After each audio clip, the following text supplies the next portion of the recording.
Ako yung ako yung magtatanong ulit tapos ikaw naman Okay. yung sasagot. Sige, panglima. Sino-sino ang tinatawagan ni Lolo sa loob ng kwarto? Ah, ang kaibigan niya. Sige, ang kaibigan niya. Kaibigan Pero niya. sino-sino is plural Oh, form. So maybe ang mga, right? Mga ang kaibigan niya. mga ang mga kaibigan niya. Okay. So ano naman ang hinahawakan ng mahigpit ng batang babae? Ah, ang software. Ang Malam malambot na laruan? wow, what's that? Sige, malambot is soft.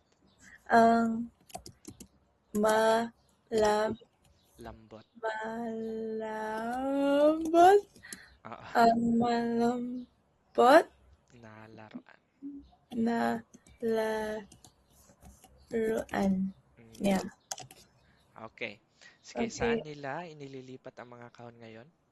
Or um transfer to it Ay, sa wrong spelling yung ngayon. It should be NG, right? oh oops. Ay, Okay. sorry. I keep getting Okay, that wrong. wherever. Okay, sige. Saan nila inililipat ang mga kahon ngayon? Ah, sa truck. Okay, sige, sa Sa truck. biyahe? Is Sige, it? just truck.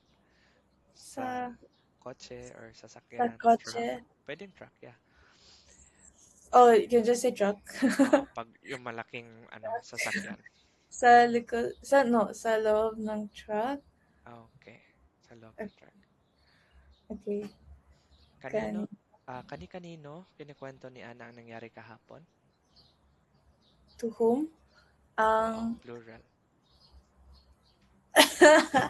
ang, eh, Direction ah, naman. kaibigan.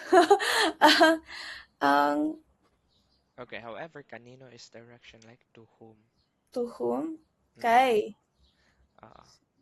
kay or sa kaibigan sa I can't think so sa mga kaibigan niya Okay, sa mga kaibigan niya. or sa pamilya isn't pamilya Family, sa pamilya. family sa pamilya niya. Okay, tama. Okay. At panghuli, ilang pader ang binubutasan ng mga trabahante? Dalawa. Dalawa. Dalawang pader. Dalawang pader. Alright, sige, congratulations kay Lynn sa Okay. gawa ng question at sa pagsagot. May mga tanong ka? Wala. Wala. Okay, sige, magpatuloy tayo.